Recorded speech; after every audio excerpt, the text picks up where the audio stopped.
में आन पधारो मेरे राधे श्याम, मेरे मन मंदिर में आन पधारो मेरे राधे श्याम, मेरे मन मंदिर में आन विराजो वासुदेव श्री श्याम, मेरे मन मंदिर में आन विराजो मेरे राधे श्याम।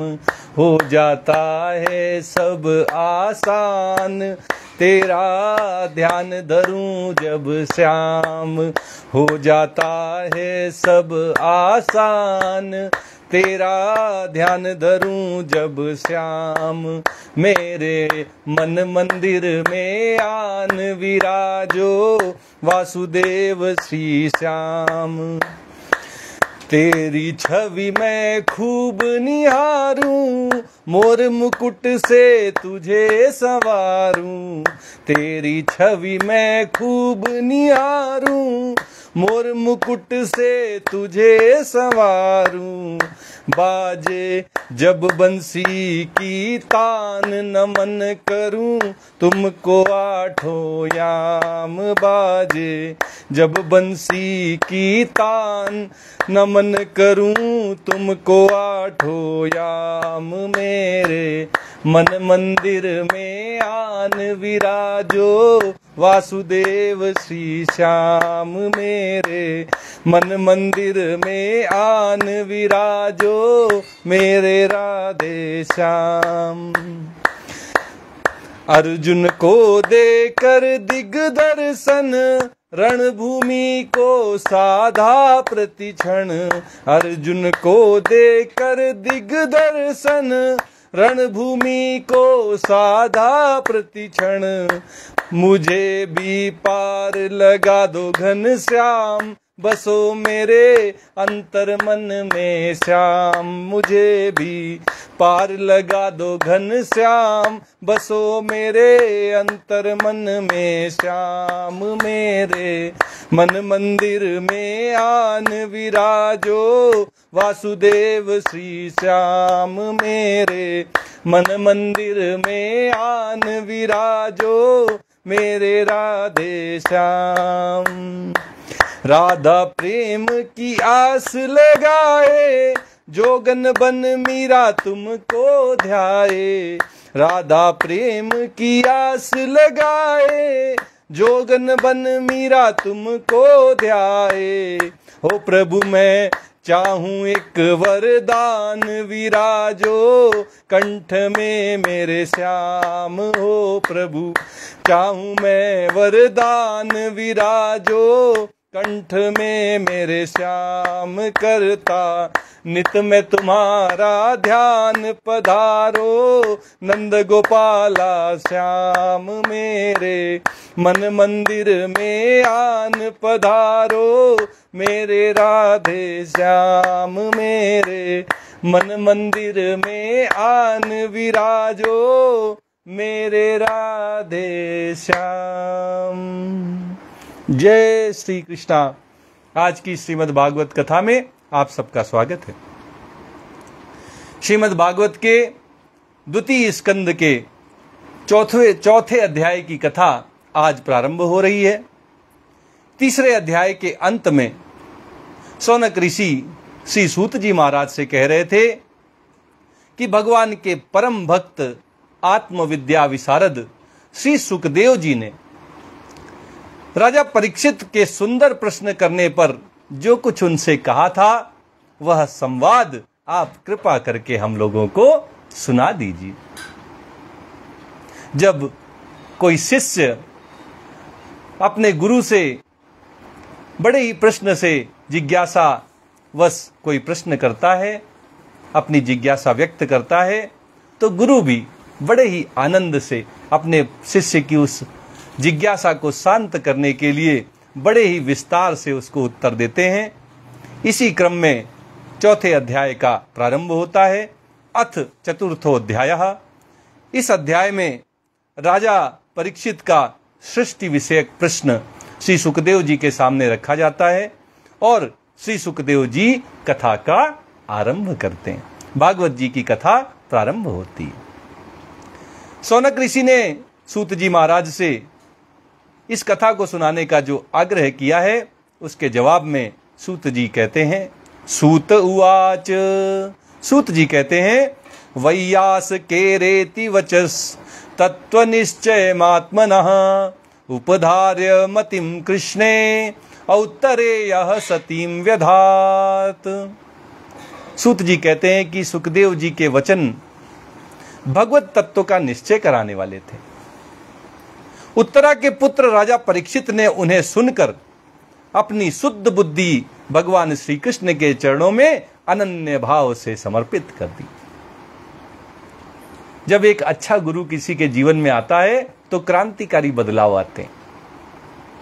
गुरु की बड़ी महिमा गाई गई है। गुरु गोविंद दो खड़े काके लागों पाए, बलिहारी गुरु आपने गोविंद दियो बताए। गोविंद का पता भी बताने के लिए गुरु की आवश्यकता होती है, बिना गुरु के कोई गोविंद तक नहीं पहुंच पाता। और जिसके गुरु स्वयं श्री सुखदेव जी महाराज हों, सुखदेव जी स्वयं भगवान के अवतार व्यासदेव जी के पुत्र हैं। उनके वचन भगवत तत्व का निश्चय कराने वाले थे। जब वे भगवत तत्व का निश्चय कराने वाले शब्द राजा परीक्षित के कानों में पड़े तो उत्तरा के पुत्र राजा परीक्षित ने उन्हें सुनकर अपनी शुद्ध बुद्धि, गुरु के वचनों से बुद्धि शुद्ध हो जाती है, और जैसे ही राजा परीक्षित की बुद्धि शुद्ध हुई, भगवान श्री कृष्ण के चरणों में अनन्य भाव से उन्होंने उसे समर्पित कर दिया। बुद्धि को संसार से हटाकर भगवान के चरणों में समर्पित करना ही मनुष्य जीवन का सर्वोच्च लक्ष्य है। कई लोग एक जन्म में इसको पा लेते हैं और कई जन्म जन्म की यात्रा में भटकते रहते हैं, लेकिन अपने इस परम लक्ष्य को पा नहीं पाते, क्योंकि उनका मन तो संसार में ही रच बस जाता है, उनको संसार में ही मजा आने लगता है। आत्मजाया सुतागार पशु द्रविण बंधुसु राज्ये चा विकले नित्यम विरूढ़ाम ममताम जहौ। शरीर, पत्नी, पुत्र, महल, पशु, धन, भाई बंधु और निष्कंटक राज्य में नित्य के अभ्यास के कारण उनकी दृढ़ ममता हो गई थी। राजा परीक्षित इन सब के साथ बंध गए थे।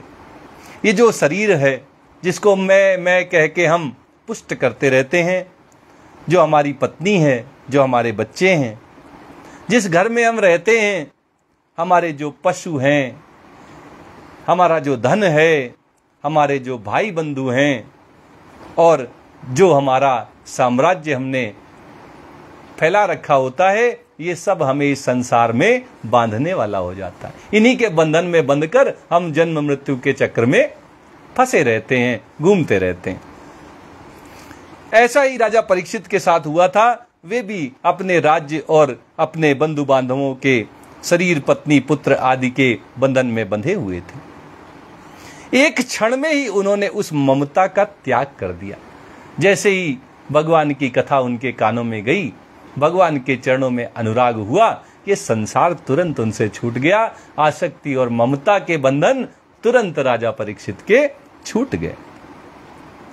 पपृच्छ चेममेवार्थम यन्मां पृच्छत सत्तमाः कृष्णानुभाव श्रवणे श्रद्धानो महामनाः। आगे की कथा सुनाते हुए सूत जी कहते हैं कि शौनक आदि ऋषियों, महामनस्वी राजा परीक्षित ने अपनी मृत्यु का निश्चित समय जान लिया था, इसलिए उन्होंने धर्म, अर्थ और काम से संबंध रखने वाले जितने भी कर्म थे, उन सब से संन्यास ले लिया, उन सब का त्याग कर दिया। धर्म की जरूरत है, क्योंकि धर्म के माध्यम से ही हम परमात्मा तक पहुंचते हैं। अर्थ की भी जरूरत है, क्योंकि जब हमारा पेट भरा होता है, जब हमारी आवश्यकताएं पूरी होती हैं, तभी हमारा ध्यान भगवान में लग सकता है। और काम की भी आवश्यकता है, क्योंकि शरीर परमात्मा में ज्यादा सुख का अनुभव करे, इसलिए पहले उसे छोटे सुखों का अनुभव होना चाहिए। जब किसी छोटे सुख के पीछे वो पागल हो जाएगा और तब जाकर उसे परमात्मा रूपी अनंत सुख प्राप्त होगा, तो छोटे सुख उसको फिर अपनी ओर खींच नहीं पाएंगे। इसलिए इन सब की अपने अपने जीवन में आवश्यकता है, और इसीलिए हमारा जो सनातन धर्म है वो 4 मजबूत खंभों में टिका हुआ है। धर्म, अर्थ, काम और मोक्ष के। जैसे जैसे मोक्ष की उत्कंठा उत्पन्न हो जाती है, बढ़ने लगती है, वैसे वैसे धर्म, अर्थ और काम पीछे छूटने लगते हैं। भगवान ही भगवान दिखाई देते हैं, संसार कहीं नजर नहीं आता। राजा परीक्षित को पता चल गया कि उनकी मृत्यु निश्चित है, 7वें दिन होनी है। इसलिए उन्होंने जितने भी कर्म, धर्म, अर्थ और काम से संबंध रखने वाले थे, उन सब से संन्यास ले लिया, उन सब का त्याग कर दिया। और फिर क्या किया? संस्थाम विज्ञाय सन्न्यस्य कर्म त्रैवर्गिकं च यत् वासुदेवे भगवती आत्मभावं दृढ़ं गतः। धर्म, अर्थ, काम, इनसे रखने वाले संबंधित जो कर्म थे, इनसे संबंध रखने वाले जितने भी कर्म थे, उनको त्याग कर भगवान श्री कृष्ण में सुदृढ़ आत्मभाव को प्राप्त होकर बड़ी श्रद्धा से भगवान श्री कृष्ण की महिमा सुनने के लिए उन्होंने श्री सुखदेव जी से यही प्रश्न किया, जिसे सूत जी महाराज कहते हैं कि सौनक आदि ऋषियों, आप लोगों ने मुझसे किया है। जो प्रश्न सौनक आदि ऋषियों ने सूत जी महाराज से किया, वही प्रश्न राजा परीक्षित ने श्री सुखदेव जी महाराज से किया था। और उनके पीछे इच्छा यही थी कि भगवान वासुदेव की भक्ति उनके जीवन में आ जाए, ये संसार पीछे चला जाए और परमात्मा ही परमात्मा उनके जीवन में छा जाए। राजा परीक्षित ने श्री सुखदेव जी से क्या प्रश्न किया था? राजोवाच, परीक्षित ने पूछा, समीचीनम वचो ब्रह्मन् सर्वज्ञस्य तवानघ तमोवसीर्यते मह्यम हरे कथयतः कथाम। राजा परीक्षित ने पूछा कि सुखदेव जी महाराज, भगवत स्वरूप मुनिवर, आप परम पवित्र हैं, सब कुछ जानने वाले हैं, सर्वज्ञ हैं। आपने जो कुछ कहा है वह सत्य है, उचित है। आप ज्यों ज्यों भगवान की कथा कहते जा रहे हैं, त्यों त्यों मेरे अज्ञान का पर्दा फटता जा रहा है। भगवान की कथा जीवन में ज्ञान लेकर आती है, और ज्ञान का दीपक जला नहीं कि हजारों करोड़ों वर्षों से छाया हुआ अंधकार रूपी अज्ञान तुरंत भाग जाता है, फिर उसमें जरा सा भी समय नहीं लगता। तो जैसे ही श्री सुखदेव जी महाराज द्वारा भगवान की सुनाई हुई कथा का अमृत राजा परीक्षित के कानों में पड़ा, उनके अंदर ज्ञान उत्पन्न हुआ, और उस ज्ञान ने उनके अज्ञान के पर्दे को फाड़ कर रख दिया। भूय एव विवित्सामि भगवानात्म मायया यथेदम सृजते विश्वम दुर्विद्भाव्य मदीश्वरैः। परीक्षित ने पूछा कि मैं आपसे फिर भी ये जानना चाहता हूं कि भगवान अपनी माया से इस संसार की सृष्टि कैसे करते हैं, इस सृष्टि का निर्माण कैसे होता है, इसको जानने की जिज्ञासा, जानने की इच्छा राजा परीक्षित ने श्री सुखदेव जी महाराज के सामने रखी। इस संसार की रचना तो इतनी रहस्यमयी है कि ब्रह्मादि समर्थ लोकपाल भी इसके समझने में भूल कर बैठते हैं। कैसे सृष्टि उत्पन्न हुई, इसको उत्पन्न करने वाला कौन है, उत्पन्न तो किया, इतनी बड़ी सृष्टि बनाने के लिए पदार्थ कहां से आए, सामग्री कहां से लाई गई, ये सारे प्रश्न जो हैं ये ब्रह्मा आदि को भी, जो बड़े समर्थ हैं, लोकपाल हैं, उनको भी संशय में डालने वाले हैं। इसको समझने में ब्रह्मा आदि भी भूल कर जाते हैं। इसलिए इसका सही सही स्वरूप से, तत्व से वर्णन राजा परीक्षित श्री सुखदेव जी महाराज के मुख से सुनना चाहते हैं। यथा गोपायति विभुर यथा संयच्छते पुनः याम याम शक्तिमुपाश्रित्य पुरुशक्ति परः पुमान् आत्मानं क्रीडयन् क्रीडन् करोति विकरोति च। राजा परीक्षित सुखदेव जी महाराज से पूछ रहे हैं कि भगवान कैसे इस विश्व की रक्षा और फिर संहार करते हैं। वही भगवान इस विश्व की रक्षा करते हैं और फिर कैसे ही वही भगवान इस संसार का संहार कर देते हैं, जिसको बड़े ही लाड़ प्यार से पाला जाता है, जिसकी रक्षा की जाती है। क्या कभी कोई उसको नष्ट करने की सोचता है? क्या कभी उसको मारने की कोई सोचता है? तो भगवान ऐसे कैसे कर लेते हैं कि रक्षा का काम भी वही करते हैं और समय आने पर वही संसार का संहार कर देते हैं। अनंत शक्ति परमात्मा किन किन शक्तियों का आश्रय लेकर अपने आप को ही खिलौना बनाकर खेलते हैं। अगर हम खेलने जाते हैं तो खिलौना अलग होता है और खेलने वाला अलग होता है, लेकिन भगवान कैसे करते हैं कि उन्होंने अपने ही आप से इस अखिल ब्रह्मांड को, इस संपूर्ण सृष्टि को उत्पन्न कर दिया। किसी दुकान में कोई सामान लेने नहीं गए, ना सरिया लाए, ना मोरंग लाए, ना मिट्टी लाए, ना पत्थर लाए, और इतनी बड़ी सृष्टि बना दी। भगवान ने कैसे कर लिया? ये तो सोचने में भी बड़ा आश्चर्यमयी लगता है। ऐसे में भगवान ने इसको कैसे करके दिखाया? वे अपने आप को ही खिलौना बनाकर कैसे खेल लेते हैं?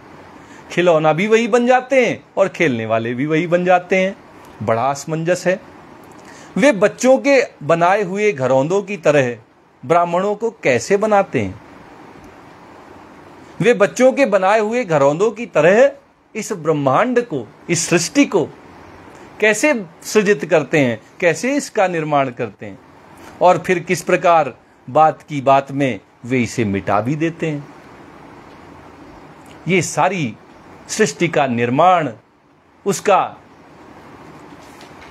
संरक्षण, उसकी रक्षा करना और फिर अंत में उसको स्वयं में मिला लेना, उसको समाप्त कर देना, भगवान की ये जो अति विचित्र और हम सब की सोच से परे अद्भुत अचिंत्य जो लीलाएं हैं, इनके विषय में राजा परीक्षित श्री सुखदेव जी महाराज से विस्तार में जानना चाहते हैं। और इसलिए वे भगवान की सृष्टि के निर्माण की ये कथा श्री सुखदेव जी महाराज से सुनना चाह रहे हैं।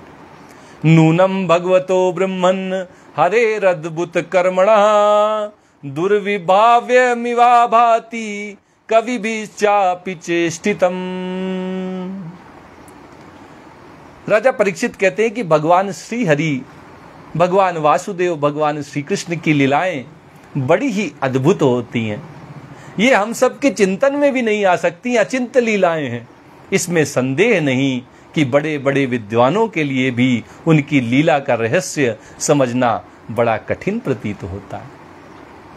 जिन्होंने ज्ञान की पराकाष्ठा को प्राप्त कर लिया है, बड़े विद्वान हो गए हैं, उनके लिए भी ये आसान नहीं होता, क्योंकि भगवान लीलाएं ही ऐसी करते हैं कि अद्भुत होती हैं, अचिंत्य होती हैं, जिसके विषय में कोई चिंतन नहीं कर सकता। विद्वान उसको भला कैसे जान पाएंगे? और इसलिए राजा परीक्षित कहते हैं कि बड़े बड़े विद्वान भी बड़ी कठिनाई से भगवान की लीलाओं को समझने का प्रयास करते हैं। ऐसी भगवान की लीलाओं का रहस्य आप मुझे बता दीजिए। यथा गुणांस्तु प्रकृते युगपत क्रमशोऽपि वा विभर्ति भूरि सस्त्वेका कुर्वन् कर्माणि जन्मभिः। राजा परीक्षित कहते हैं कि भगवान तो अकेले ही हैं। वे बहुत से कर्म करने के लिए पुरुष रूप से प्रकृति के विभिन्न गुणों को एक साथ ही धारण करते हैं। वही पुरुष बनते हैं, पुरुषोत्तम भगवान हैं, और वही प्रकृति बन जाते हैं। वही सृष्टि करता है और वही सृष्टि बन जाते हैं, अथवा अनेकों अवतार ग्रहण करके उन्हें क्रमशः भगवान धारण करते रहते हैं। जैसी जैसी परिस्थितियां होती हैं, जैसी जैसी आवश्यकताएं होती हैं, उसी के अनुसार भगवान के नित्य नूतन अवतार होते रहते हैं। भगवान ही इस त्रिगुणमयी प्रकृति को अपने वश में करके और स्वेच्छा से अवतार लेते रहते हैं। विचिकित्सित में तन्मे ब्रवीतु भगवान यथा शाब्दे ब्रह्मणि निष्णातः परस्मिंश्च भवान खलु। राजा परीक्षित कहते हैं कि मुनिवर सुखदेव जी महाराज, आप वेद और ब्रह्म तत्व दोनों के पूर्ण मर्मज्ञ हैं। आप वेदों को भी जानने वाले हैं और ब्रह्म तत्व को भी बड़े ही गूढ़ता के साथ, बड़ी ही बारीकी के साथ आप जानने वाले हैं। इसलिए राजा परीक्षित कहते हैं कि मेरे इस संदेह का निवारण कर दीजिए, भगवान की लीलाओं का वर्णन करिए, भगवान कैसे सृष्टि बनाते हैं, कैसे उसका संहार करते हैं, ये सब मुझे समझाइए।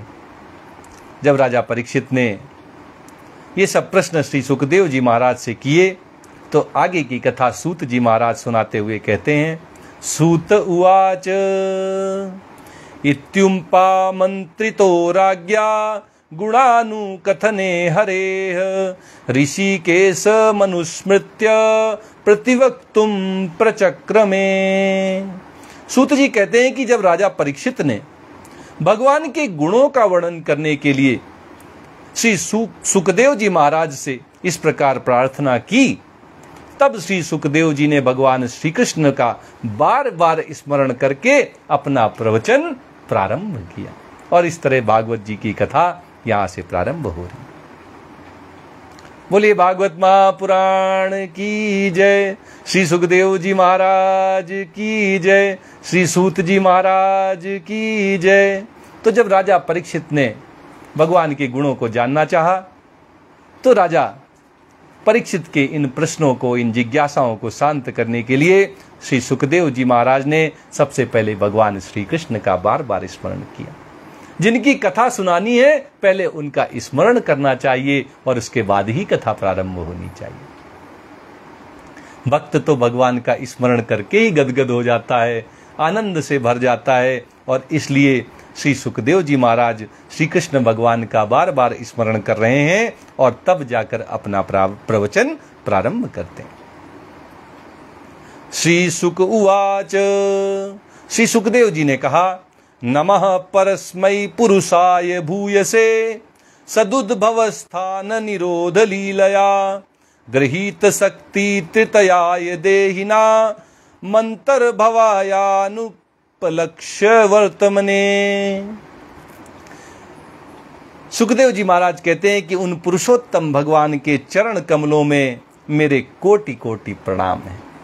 वही भगवान श्री कृष्ण जो पुरुषों में सबसे उत्तम है, पुरुषोत्तम भगवान हैं, उनके चरण कमलों में श्री सुखदेव जी महाराज बार बार प्रणाम करते हैं, कहते हैं मेरे कोटि कोटि प्रणाम है।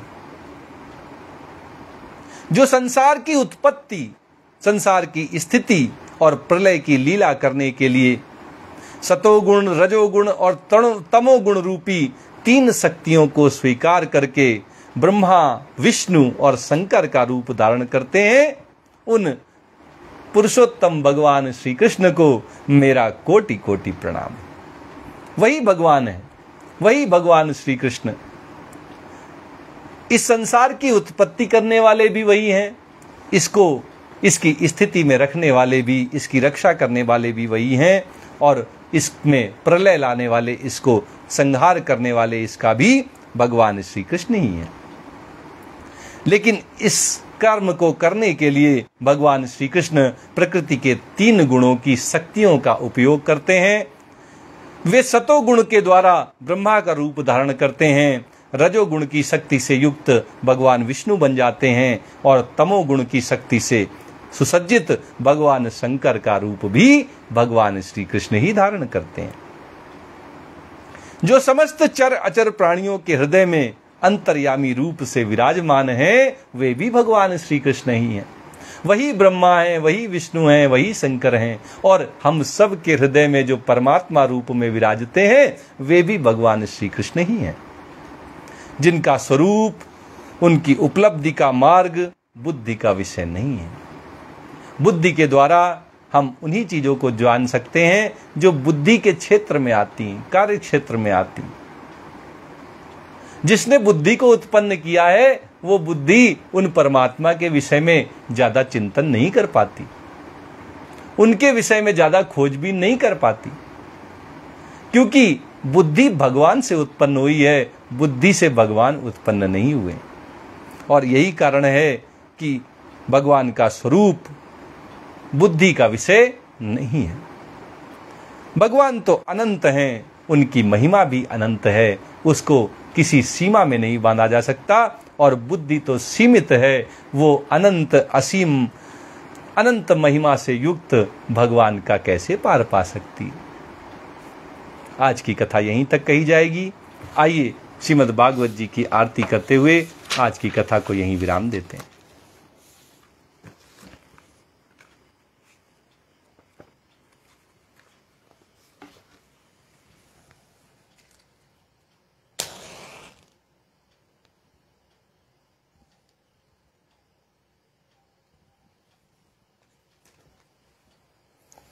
प्रेम से बोलिए वृंदावन बिहारी लाल की जय। श्री भागवत भगवान की है आरती, पापियों को पाप से है तारती। श्री भागवत भगवान की है आरती, पापियों को पाप से है तारती। ये अमर ग्रंथ, ये मुक्ति पंथ, ये पंचम वेद निराला, नव ज्योति जलाने वाला। ये अमर ग्रंथ, ये मुक्ति पंथ, ये पंचम वेद निराला, नव ज्योति जलाने वाला। हरि नाम यही, हरि धाम यही, हरि नाम यही, हरि धाम यही। यही जग मंगल की आरती, पापियों को पाप से है तारती। श्री भागवत भगवान की है आरती, पापियों को पाप से है तारती।